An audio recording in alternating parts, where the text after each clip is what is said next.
This is exciting. Good. How are you doing? I'm doing good. How are you doing, Masa? I'm good. As I was saying, this is, I'm super excited. So, like, I'm feeling like the anticipation, like that. I'm like, "Whoop, whoop, whoop." So definitely energized. For um, for A us to hard be doing this. conversation? Yeah, for a hard conversation. Yeah. um, so, so definitely, as we get into this, um, our topic today is transracial adoption, which is something that we've gotten a chance to talk briefly about before, because that's something that is near and dear to, I think, your heart, and by extension, our heart as well, because of your experiences. And so, um, let's get sort of right into it, which is kind of to share a little bit about your experience, growing up, and sort of like your just kind of sharing your story about being adopted. Absolutely. So, thanks for joining this conversation and having this conversation with me, Masa. I know that you and I have talked about this before in our office, and one of kind of the learning objectives of hard conversations is to emulate some of the things that we've done in our office, and which is recognizing all the different identities that we work with, and kind of doing the good work that we need to prepare to go out into the community and have sessions and programs around diversity and discrimination. We have really difficult conversations in our office, and so folks don't really get a chance to be a part of those conversations. And then also, we recognize that there's a lot of value in being able to have those conversations and show other people how to engage in a difficult conversation, and how to be able to emulate respect and empathy and compassion and curiosity, and without making assumptions. And there's just a lot of really great kind of foundational basis that we create within our space to be able to have difficult conversations. So really glad for you creating this space, and really excited to talk about transracial adoption and my personal experience. So I think that getting us started, I will say, yes, my name is Tammy Bryant, and I am an adoptee. And my identities are kind of wide and broad ranging. My biological parents are white and Puerto Rican, and my adoptive parents are both white. And so my experiences are unequivocally my own through my adoption, through being raised in a pretty white, homogenous town, and kind of experiencing life through those lenses. So I figured I'd talk a little bit about what my experiences are as an adoptee and some of the discriminations that I faced along my journey. So yeah, I'm excited to talk about it today. Awesome. So, in growing up, and again, like, not, like, we can only speculate of, like, to some degree, but I think in general, like, we have an understanding of how our own experiences growing up might be the same or similar to other people's, or different from other people's in different ways. So as you were growing up, both as an adoptee, and then also, bringing in that element of race and, like, identity from ethnicity, race, in terms of, like, how we look compared to the folks around us. Like, how do you think that your experience was different from other people because of the fact that you were adopted and didn't look like the people in your immediate family? But then also, I think you mentioned a little bit about, like, your community as well, like broader community, and how, you didn't look like everybody else. Yeah. So what I would say first and foremost is that I grew up in a very loving home. I have two adoptive parents who unequivocally wanted me in their lives. They waited a long time to be able to have a child with permanency in their lives, and so I had an amazing experience as a child. That I had loving parents. And my experience as an adoptee is not the same as everyone's experience. So one thing that I would say from the forefront is everything that I'm going to talk about is very much my own experience. And the fact that at the end of the day, I know that I have the privilege, having been raised in a very loving home, and also have the privilege to have been placed by biological parents that were very much in love with me as well. And so recognizing and honoring the selflessness and the love and the compassion that they all have provided me in my entire life is really, really, like, it's so important that I kind of get started by saying that. One of the things that I think really impacted me in being raised up was the community that I was raised in. So in my community, there were not a lot of brown people, and so as growing up, and you use the word different, I think that's kind of the perfect word, because I did from a very young age feel like I was different, and that I was being treated differently. And so so for instance, you know, when I was going to school and things like that, as I was growing up, I would have incidents at school. I remember my mom has talked to me about this as an adult, that, you know, I'd come home from school and I'd try to wash my skin clean because other kids would call me dirty. And because no one else looked like me, no one else was brown, I didn't relate the fact that brown was just the fact that my skin was brown. I related it as being dirty as well. So I would go home and I would try to kind of wash my skin clean, and she would need to talk to me about that. And I remember, like, I do remember she used to tell me, like, right now you're feeling like being brown is something that makes you different, and that it's not desirable, and that it's dirty. But when you're older, you're going to have a lot of people that are going to try to go to tanning salons and get your tan. So you know, so it'll all come full circle for you. And I feel like she really had to have a lot of conversations with me about that, and both of my parents did. One of the beautiful things about my adoption, and again, there's no right way of doing this, but this was just my experience, is that my parents really helped me understand that I was adopted from a very young age. I knew, I laughed and I say that the way that it was ingrained into me was that they'd be like, here's your dinner and here's your carrots, eat your carrots, and you're adopted and we love you. And so it was just very organic, and that there was nothing ever for me that I felt like was earth shattering or anything that was so traumatic about it, because it was taught to me as being about love and being about permanency, and that they were always going to be in my life. And so in that sense, actually, I would go to school, and I remember it was like, I don't know, kindergarten or first grade, and I actually did show and tell, and I told everybody about being adopted. And my mom had shared with me as well that she actually received calls from the school and from other parents saying, you know, you need to teach your daughter better. You need to teach her not to lie, because she's going to school and telling people that she's adopted. And so my mom had to navigate that and be like, no, she really is adopted. This is her journey. This is her story. And so, you know, so there was this kind of pushback to being an adoptee, and then again, like, looking the way that I did. And so, you know, as I was growing up, it was very formative for me to look different and to feel different than the majority of my community. And I know I talked to you about this story before. Another thing, and we joke about it in the office all the time. I have a really terrible memory for memories, but I distinctly remember in first grade, around the Thanksgiving play, that the school was picking who would play Indians and who would play Pilgrims. And forgive me for the term of Indians, because it's the term that was used for us as first graders.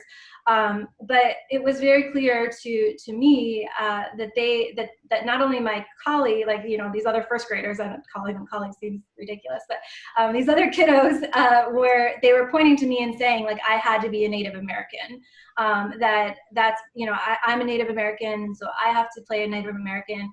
And I remember, like, I really wanted to play Pilgrim, and I wasn't allowed to play a Pilgrim. And so, like, thinking about that and kind of feeling that that difference and feeling what I felt, very much at the time, like, was discrimination, because pilgrims are, we know how we kind of think about our history around Thanksgiving, like they're put on a pedestal, and the Native Americans were like the ones that were saved. And so it was really challenging for me. And I remember that was probably another conversation where my mom had to call the school.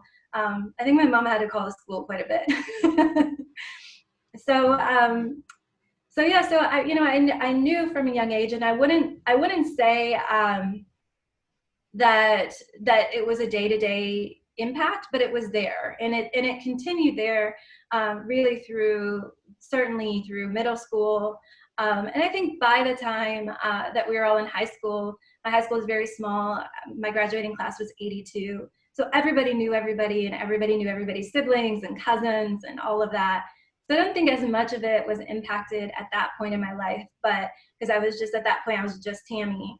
But for the majority of the time, I was unequivocally like kind of different. And final story I'll share about kind of growing up within the school system was that there was one other brown student, and he was in my class, and he also was adopted. And so a lot of people would always say, well, you probably are both related. You're probably brother and sister.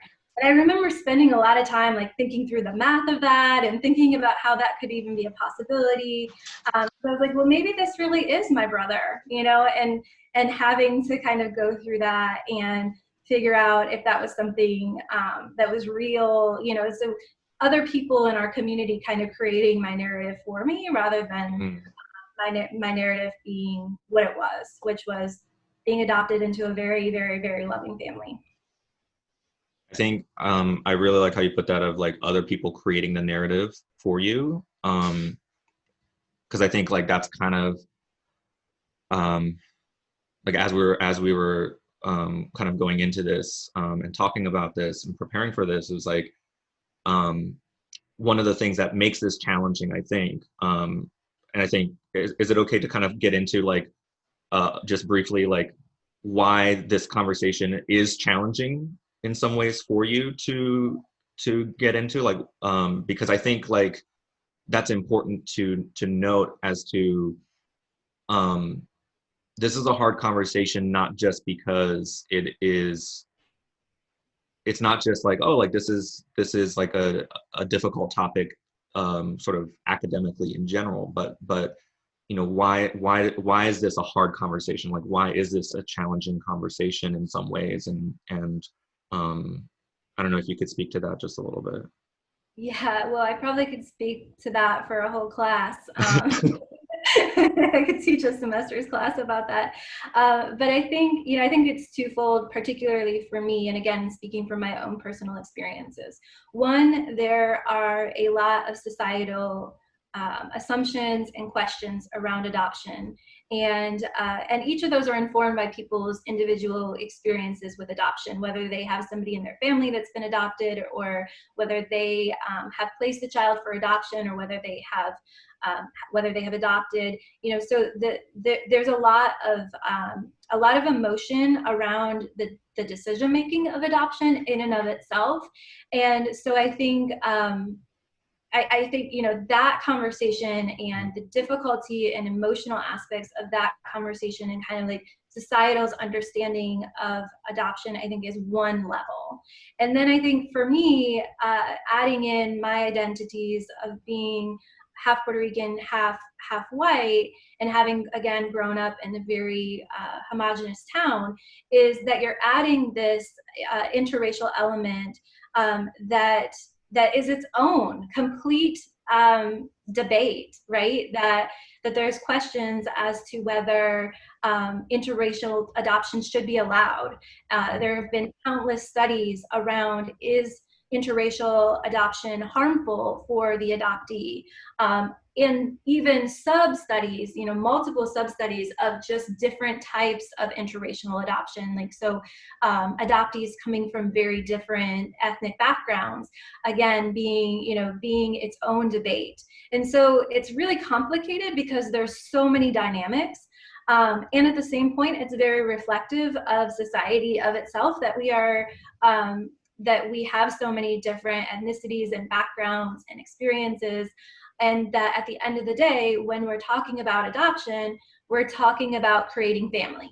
Mm. And that each of us, that alone as well has another definition, right? Like that family, and the values around family look different depending on the type of family that you're talking about. And so I think, the core element of family was unequivocally a part of my adoption at every single turn, right? So from decision of biological parents to my adoptive parents and on into, and this is something you and I have talked about, but I know people listening might not know this, that I was reunified with my biological family in 2009.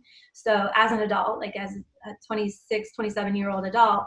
And so now again, like on another journey of my adoption, journey, lots of chapters.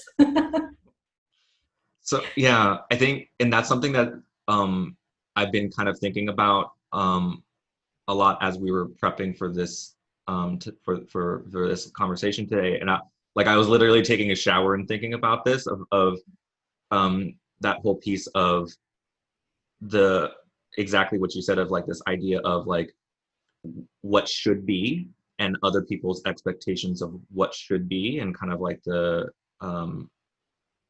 like where, how do we, like that's a lot to take on, to say like, okay, so um I, I don't know if this is something that if I'm interpreting this right, or if this feels like it connects with this. So like definitely correct me, give me pushback if this is like way off base, but like it's almost um like questioning whether my existence as who I am and my identities should exist in the first place.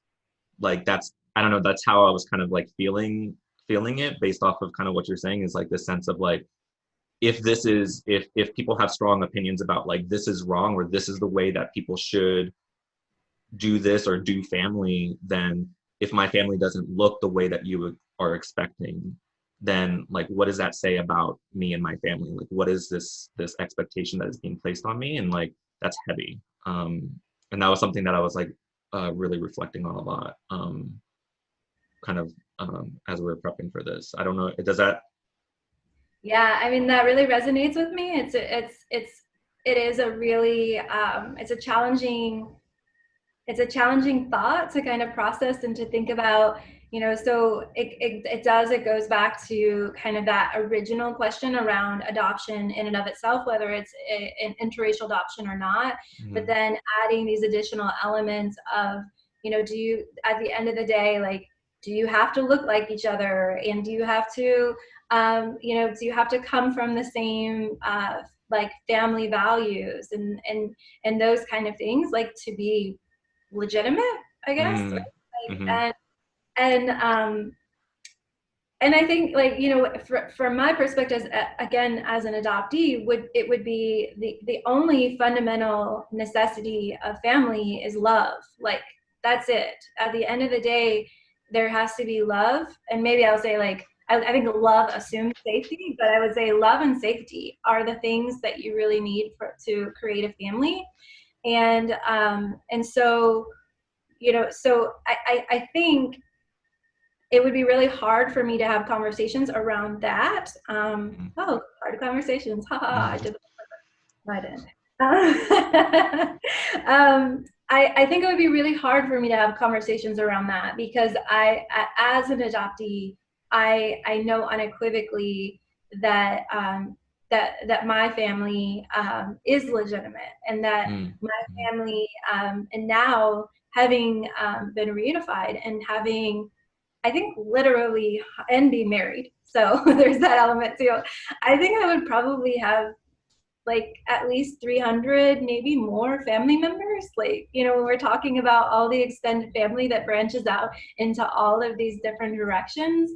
And I would unequivocally own every single one of them as my family. Like, that would just be a piece. And they come from different, they come from different relationships, and they have different levels of um, intensity, I guess I Mhm. would say. But regardless, like at the end of the day, they're still my family. Mhm. So, and you were talking about, and that extension, like the 300 plus is in part because you were talking about your process of reunification, right? Is that the Yeah. word? Mhm. So why, I guess, like, sort of what was that process like for reunification? And like why did you go, like, cause why did you go down sort of that path of like, okay, like reunification, like why was that important to you? How like, I guess, how did that all work out in terms of that Well, process for you? so again, I'll start with kind of creating a foundation, understanding, which is I'll be speaking from my experience, Hmm. and Yeah. that adoptees' perspectives around reunification are very, very different depending on that adoptee's lived life experience. And so while I was very much in favor of reunification, there are a lot of adoptees out there that would have no interest in reunification. So I'm going to speak from my experience, having wanted reunification and having been reunified, and additionally, even more than that, having had what I would call like an Oprah episode of happiness and joy and love in terms of a reunification story, and recognize that very much in that way that it is a privilege for me to have had that experience, because there are a lot of adoptees that will never be able to experience a reunification journey at all, or if they do, their reunification journey will not have as happy of an ending as mine has. So I just want to kind of set that out as a foundation first, and say that talking about my journey specifically, I would say I knew from a very young age that I wanted to be reunified. And I can say as an adult, I don't know if I would have said this as a child, but as an adult, I can say that the reason why I wanted to be reunified from a young age is because I did feel like a piece of my identity was missing from a really young age. I think that unequivocally more relates to being a part of a homogenous community of which I felt different, rather than anything within my own household. And perhaps even some things innately in just who my personality is. Like I have a strong desire for history and a strong desire for recognition of journey, and I love genealogy and all of these things. So my reunification desire could have very much come from all of that, right? Like just kind of who I am as a person. But I know also definitely was informed by living in a very homogenous community and feeling different. So knowing from a young age that I wanted to be reunified, and kind of just like I remember I would like look at the newspaper, and I would go through the newspaper and I would look at different people in the community, because I generally knew where I was adopted from, and so I would try to look for news articles around for people who were the same race and the same age that my parents would have been. And I would spend a lot of time thinking like, oh my gosh, I could be walking down the street or at the mall one day and see somebody killed right in front of me, and that could have been somebody who was related to me, and I would never even have known it. So like I always had that, and like I always thought about those things, and I never really talked about them with people. It was just something that was going on in my head. And so I knew for a long time that I wanted to be reunified. And then when I was graduating from high school, I had this really strong desire for seeking out diversity. Like I wanted to move myself into a city that had more diversity than where I grew up. Now in hindsight, especially after my reunification, I realized that my Puerto Rican side of the family was only less than 20 minutes away from me my entire life, but I never had that context because I was in this small town, and I had no idea that they were so close. So there's tons of diversity around my small town, just not in my experience in my small town, Mhm. right? So I felt like I had to like go somewhere really far away to be able to experience that level of diversity that I needed to experience, to kind of start to put some of the identity pieces together for myself. And so I came to Tampa, and and I was coming to school, and so I knew as an adult that I could request non-identifying information from my adoption file. They couldn't give me identifying information because the law in Ohio at the time would not allow an adoptee from a closed adoption or biological parents or adoptive parents, anyone, to find out information, identifying information, like, so who were my biological parents. So when I was about 18, I went down to the agency where I was adopted and requested non-identifying information, primarily because that could give me information about my medical history, my family medical history, which was all self-reported by my biological family prior to my adoption. So I was able to reaffirm some of the kind of the key pieces that I thought I knew growing up adopted. I heard little pieces along the way, but this kind of affirmed things. And so that was about about 18, 19 years old. And then at that same time, kind of there were more spaces on the internet to start putting your information, to say that you were searching or that you were open to being reunified. And I decided to fill out my information on one of these adoption registries. In about like the year, I think it maybe matters because I think it's significant, it's interesting, around like 2000. And interestingly enough, so I did that, and then nothing happened. I went through college, I went through law school, I began my legal career, like my life was just going on, and this was out there, but nothing was happening, and I wasn't doing anything active. It was extraordinarily passive, like just, hey, I exist, I would be interested in finding somebody, but nothing active. It just happened that in about 2009, I come to find out that one of my biological family members had actually filled out the same registry, but that for whatever reason, back in like the early 2000s, there wasn't enough that matched that spurred it off as a match. That didn't come until until 2009, when my biological family member put in all their information, and it spun out a possible match.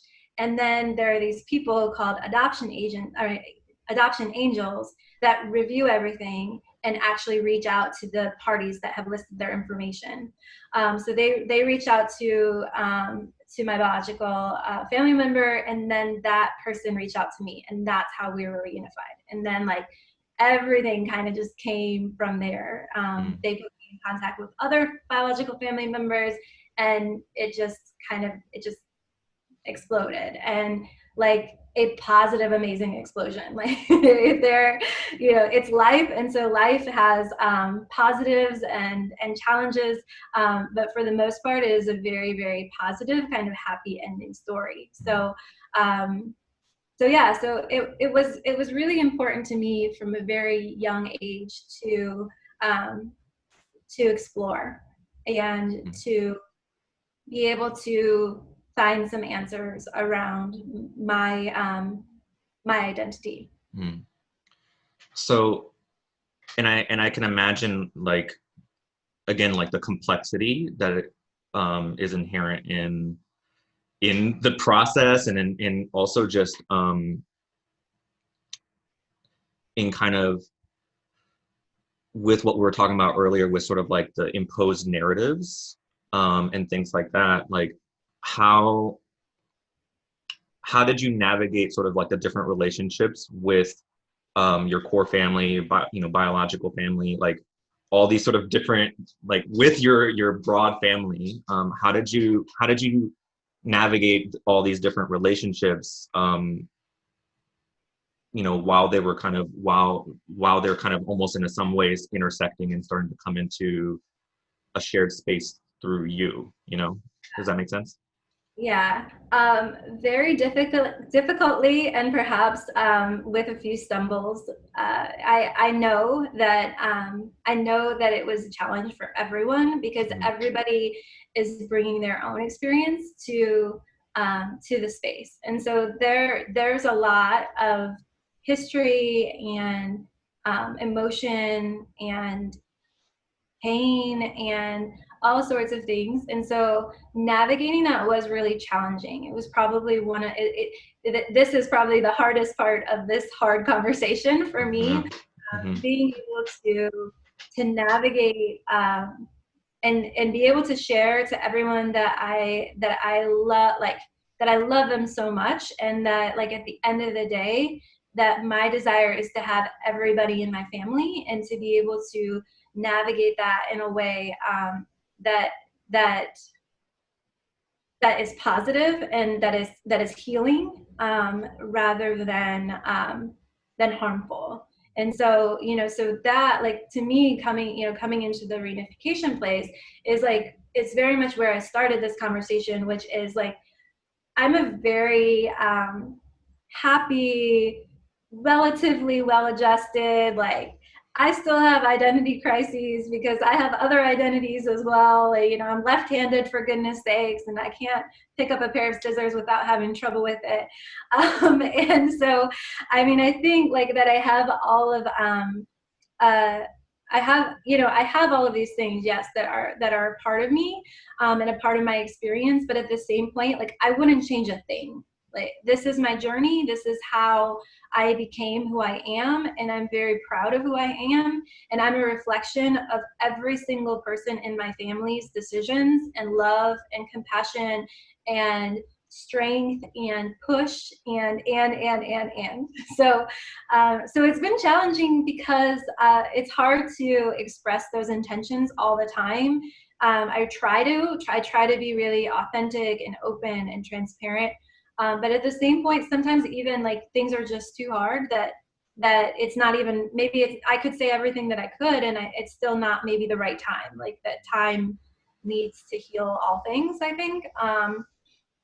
So that I think is probably the most challenging aspect of everything. I think, and again, this kind of comes back to sort of that sense of um, that piece of um, how much this sort of sense of like not fitting whatever the expectation or norm in society, in terms of like what families look like, what we look like, what our identities are. Um, I think thinking, in terms of identity, um, is helpful in thinking about how, like, the point is not to change the identity, right? The point is not to change um, change people's identities to fit into society better, so that you know, um, so that it's not challenging. The point is we need to change society so that our identities are represented and accepted and supported. Um, and so, kind of like thinking in terms of that, like, what what do you think?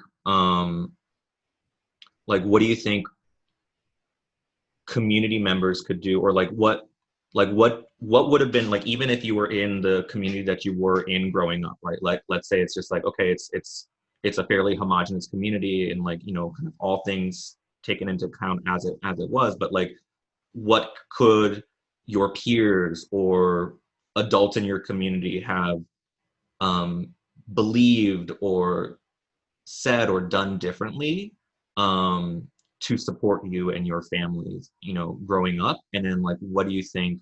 And then we'll take that into kind of what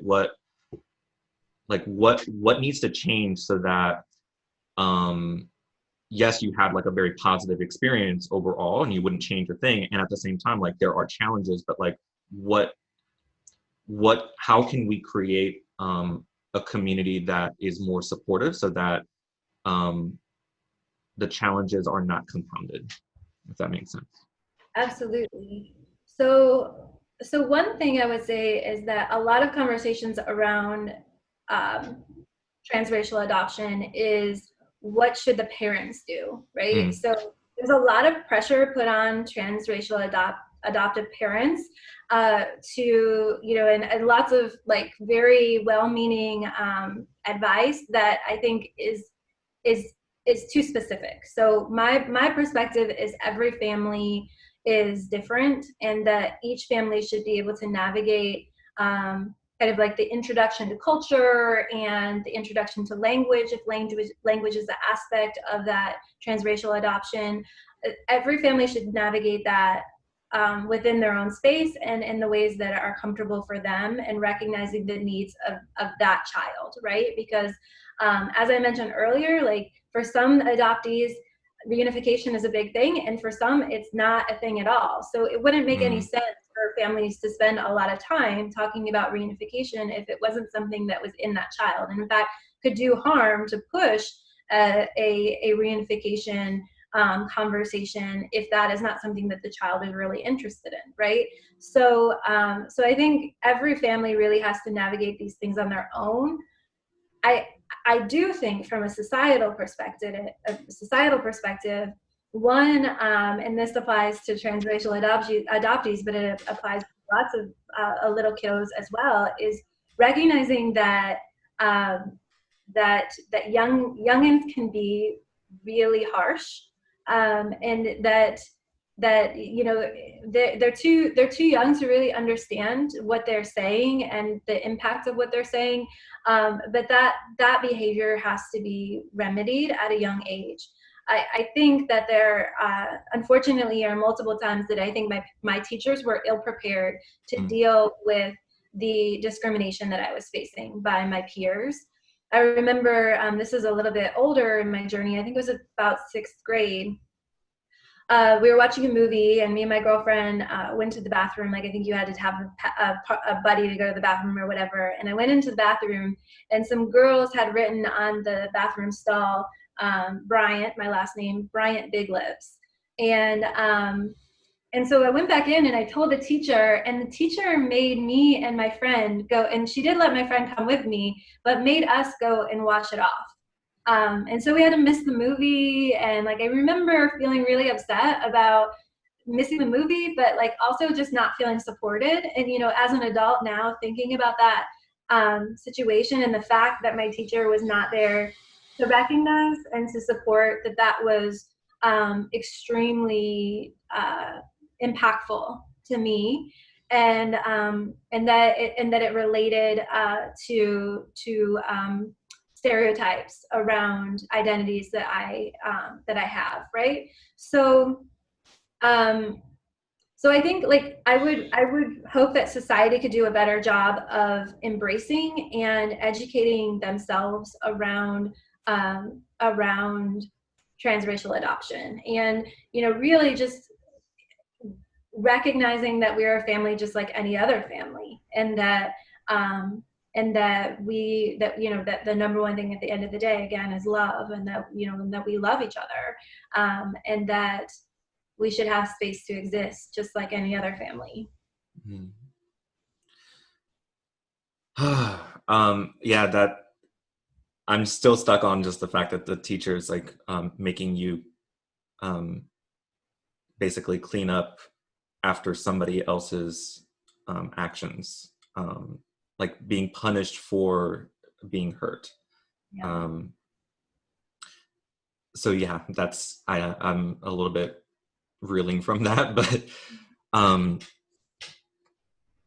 so as I think like as we're kind of, I think we're close to wrapping up. We want to keep it within time.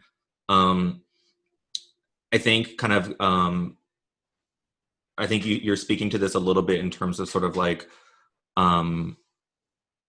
discrimination as a whole and like attitudes, and in order to kind of continue to have these conversations, like these hard conversations, how do we make them a little bit safer and less hard? Like what are some kind of like, and I guess maybe also part of it too is like I'm asking for you know, for feedback as well in terms of like sort of how this conversation went, and sort of like what was helpful and what was challenging, and what would be more helpful kind of as we continue to have conversations that are complex and um, bring with them like a lot of the baggage that we have as a community, as a culture. So, like, if you can speak to that just like a little bit as we're wrapping up, of like how do we continue to have these conversations in a productive and safe way? Yeah. I think that inquiry is extraordinarily powerful. That if we are able to inquire from a well-meaning, honest place, that that's a good starting point. I think also recognizing though that there are, again, people who are adopted um, are very different. That there are some people who embrace the fact that they're an adoptee and will talk about the fact that they're an adoptee. Other people are going to say, I'm my parents' son, or I'm my parents' daughter, period, the end, right? Like that, there's no legs to that for them. And so respecting that. So even if you know that somebody's an adoptee, it doesn't mean that they're going to want to talk about their journey. And so, certainly like kind of foundational question is like, do you even kind of identify as an adoptee? Like, or, is that a thing for you? And plenty of people, it is not. Like, they just don't want to talk about it at all. And so those are the folks not to talk about it with, right? Like, but I mean, I am a pretty big open book. Like, this today was really hard for me because it's the first time that I've ever talked about it in such a public format. But one-on-one, I love having conversations, and I would be so willing to have conversations and answer questions with people, particularly maybe families that are, determining whether they want to engage in a transracial adoption. Like, if that's something that, is going to be a part of their journey, I'd love to talk about, the things that I experienced and and however I could help them, I'd be glad to talk about that. So I definitely think like not making assumptions and asking honest questions. The other thing I would say, and it's not just transracial adoptions, but it's also children from multiracial parents, is like whenever right? I know that's, we have that in common. So when you have multiracial children, I think about like the grocery store example where you have the Mm-hmm. parent pushing the child, and the child looks different than the parent, and then there's just an automatic assumption of like, I need to clarify this relationship, and like, you don't Yeah. that relationship. Like, there's no reason you need to clarify that relationship. That you have to do that for yourself, not for that family, right? Mm. Like, at the end of the day, if you're coming across a family who looks different than one another, it doesn't matter. Your head should just go to, this is a family. Like, this, Mm. this is a family. It doesn't matter that they look different than one another. Because the reason why I say that is that there is a lot of harm that happens with parents who have children who don't look like them, and having people ask those questions like, are you a nanny, or are you like, are you a family friend or whatever, and not recognizing the relationship and questioning the relationship from the Mm-hmm. start. And so I would just say, like, really really trying to not make those assumptions, because those assumptions Mm-hmm. can be hurtful. Definitely. That actually really resonates with me. Yeah. And I think this all kind of comes back to, I really like what you're saying of like, again, thinking about each individual person and how different, like, again, thinking about, I think one of the key things you said too, was almost like the sense of like children having agency and like listening to kids, like adjusting, like, it's like, there isn't this is, again, like this academic sort of policy, like we're not interacting through policy when we're interacting on a individual relational basis. Like, there is a place for policy, and there's, kind of, we're not talking about you know hard set, like, this is the way it should be. It's about like understanding each other's boundaries and understanding how we can affirm and support one another. So I really thank you, Tammy, for um, for putting yourself out there. I know that this was challenging, but I think like really, really valuable. I know that I got a lot out of this. Like I'm making a lot of connections, going through a lot of feels as I'm like reflecting on all this and seeing the connections with a lot of other people's experiences and reflecting on maybe some of my assumptions and actions at different points in my life and with, other people kind of going forward. Like, so thank you so much for doing our first, maybe we'll do another one in the future. I'm hoping, but for our first time doing our hard conversations together, thank you so much, Tammy. My pleasure. Thanks for having me. All right, y'all. So for those watching Facebook Live, again, you can comment. I think survey. Yes, thank you, Sam. There's definitely room for asking any more questions. Definitely reach out to us, Community Tampa Bay. There's only 3 of us. You go to our website. We all have we have emails, tammy@communitytampabay.org, right over there, me, Masa. So definitely reach out to us. And then we also have a survey. It is going to be posted in the comments.